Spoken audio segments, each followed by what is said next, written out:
Breaking news. Chandragiri YCP మాజీ MLA Chevireddy Bhaskar రెడ్డిపై SC ST అట్రాసిటీతో పాటు పోక్సో చట్టం కింద కేసు నమోదైంది. పలు సెక్షన్ల కింద కేసు నమోదు చేశారు ఎర్రవారిపాలెం పోలీసులు. తన కూతురిపై అత్యాచారం జరిగినట్లు సోషల్ మీడియాలో అబద్ధపు ప్రచారం చేసి తమ పరువుకు భంగం కలిగించారని మైనర్ బాలిక తండ్రి పోలీసులను ఆశ్రయించాడు. ఈ సందర్భంగా మాజీ ఎమ్మెల్యే చెవిరెడ్డి, ఆయన అనుచరుడు నాగార్జునరెడ్డిపై చర్యలు తీసుకోవాలని కేసు ఫైల్ చేశారు.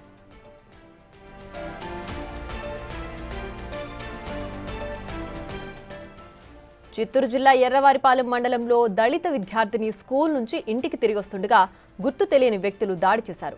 దీనిపై అనవసర రాద్ధాంతం చేసి రాజకీయాల కోసం కావాలనే దుష్ప్రచారం చేశారని బాలిక తండ్రి వాపోతున్నాడు.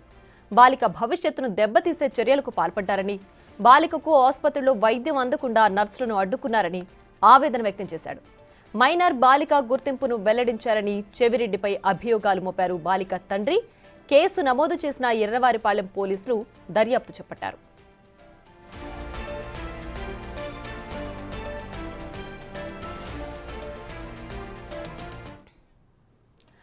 మరింత సమాచారం మా ప్రతినిధి దామోదర్ ఫోన్ లైన్ లో అందిస్తారు. దామోదర్, చెప్పండి, ఈ కేసులో చెవిరెడ్డి భాస్కర్ రెడ్డిపై ఎలాంటి సెక్షన్ల కింద కేసు నమోదైంది, అలాగే బాధితురాలకి ఏ రకమైన న్యాయం జరిగే అవకాశం ఉంది?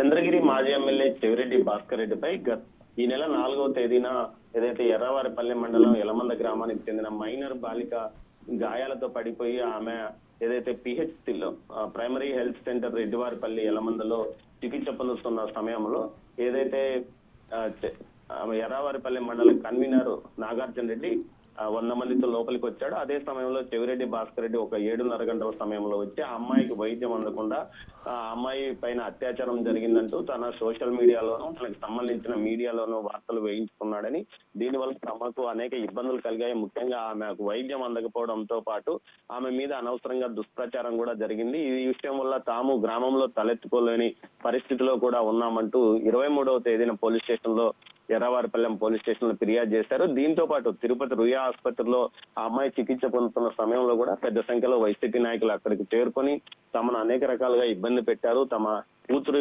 గురించి అనవసరంగా దుష్ప్రచారం చేశారంటూ కూడా ఆయన ఫిర్యాదు చేశాడు. ఈ సందర్భంగా తాను మీడియా వారి ముందుకు వచ్చి తన కూతురుకి ఎలాంటి చెడు జరగలేదు, కేవలం ఆమె గాయపడింది, వైద్య చికిత్స అందుతుందనే విషయాన్ని మీడియా వారికి చెప్పాల్సి వచ్చిందంటూ కూడా తన ఆవేదన వ్యక్తం చేస్తూ ఈ సంఘటన కారకం ఎవరైతే తనను గ్రామంలో పరువు ప్రతిష్టలు భంగం కలిగే విధంగా, అదేవిధంగా తన కూతురు భవిష్యత్తు జీవితానికి ఇబ్బంది కలిగే విధంగా వ్యవహరించిన వైసీపీ నాయకుడు నాగార్జున రెడ్డి, అదేవిధంగా మాజీ ఎమ్మెల్యే చెవిరెడ్డి భాస్కర్ రెడ్డి ఇందుకు కారణమని వీరిపైన కేసులు నమోదు చేయాలంటూ కూడా ఏదైతే ఫిర్యాదు చేశాడో ఈ నేపథ్యంలో చెవిరెడ్డి భాస్కర్ రెడ్డి మీద ఎఫ్ఐఆర్ నెంబర్ 58/2024 ప్రకారము 352, 351 bracket 1, 196 bracket 1, 61 bracket 2, 353 1, 72 red with 3 bracket 5, BNS 67A, ITA 2000/2008 23(1)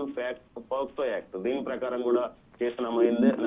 అదేవిధంగా SC/ST యాక్ట్ కింద కూడా ఆయన మీద కేసులు నమోదైనది. ముఖ్యంగా ఏదైతే మైనర్ బాలికకు సంబంధించిన విషయాలను ఆమె ఐడెంటిటీని బయట పెట్టే విధంగా సోషల్ మీడియాలో వార్తలు రావడంతో పాటు అదేవిధంగా అందుకు కారణమై ఆ అమ్మాయి ఫోటోను బయటకు వచ్చే విధంగా సోషల్ మీడియాలో పోస్టింగ్లు పెట్టించిన దానికి గాను వీరిపైన పోక్సో యాక్ట్ కింద కూడా కేసు నమోదైంది. అదేవిధంగా ఆ అమ్మాయి దళిత కులానికి సంబంధించింది కావడంతో SC/ST యాక్ట్ కింద కూడా కేసు నమోదు చేసినట్టు తెలుస్తుంది. మొత్తం మీద వీరితో పాటు మరోవైపు ఏదైతే తిరుపతిలో ఆసుపత్రి వద్దకు వచ్చి ఇబ్బంది కలిగించిన వారి మీద కూడా కేసు నమోదు చేయాలని కూడా తండ్రి కోరడంతో తిరుపతిలో ఉన్న బాధితురాలి ఐడెంటిటీ బయట పెట్టడమే కాకుండా ఆమెకు సరైన వైద్యం అందించడంలో కూడా లోట్పాట్లు జరిగాయని చెప్పి వాళ్ళ తండ్రి ఆరోపిస్తున్నాడు. సో ఇంత నీచానికి ఒడిగడతారా? అంటే ఇలాంటి చర్యలకు పాల్పడ్డాన్ని ఏ విధంగా భావించాలి? ముందు రోజు ఏదైతే 4వ తేదీ ఘటన జరిగిన తర్వాత సాయంత్రం 6 గంటల నుంచి ఏదైతే అమ్మాయి గాయాలతో ఒక తూనిక బండ వద్ద పడిపోయిన సమయంలో అక్కడ అమ్మాయిని ఆసుపత్రికి తీసుకెళ్లిన నేపథ్యంలో అక్కడికి పెద్ద సంఖ్యలో వైసీపీ నాయకులు రావడం, ముందుగా నాగార్జున రెడ్డి అనే నాయకుడు రావడం, వచ్చిన వెంటనే అమ్మాయి మీద అత్యాచారం జరిగింది, ఈ వార్తను సోషల్ మీడియాలో ట్రోల్ చేయండి అంటూ చెప్పాడని, అదేవిధంగా చెవిరెడ్డి భాస్కర్ రెడ్డి కూడా ఇదే విధంగా మాట్లాడాడని చెప్తున్నారు. అదేవిధంగా మరుసటి రోజు ఏదైతే అమ్మాయిని వైద్య పరీక్షల కోసం తిరుపతి రుయా ఆసుపత్రికి తరలించిన సందర్భంలో స్థానికంగా ఉన్న మాజీ మంత్రి రోజాతో పాటు వైసీపీ మాజీ ఎంపీ తిరుపతి ఎంపీ గురుమూర్తి, అదేవిధంగా సత్యవేడు నియోజకవర్గ కన్వీనర్ తో పాటు భూమన అభినయ్ రెడ్డి, అదేవిధంగా చెవిరెడ్డి భాస్కర్ రెడ్డి రెండవ కుమారుడు కూడా అక్కడికి వచ్చారు. ఈ సందర్భంగా వారిని ఆసుపత్రిలోకి అనుమతించిన సందర్భంలో పెద్ద ఎత్తున వారు ఆందోళన కూడా చేసిన నేపథ్యంలో వారిని లోపలికి అనుమతించినప్పటికీ అమ్మాయి తల్లిదండ్రులు మాత్రం అమ్మాయి వద్దకు వారిని అనుమతించలేదు. ఈ సందర్భంగా కొద్ది పోలీసులతో వాగ్వాదం కూడా జరిగింది. అదేవిధంగా రోజా కూడా 15 నిమిషాల పాటు అక్కడ ఉన్న పరిస్థితి.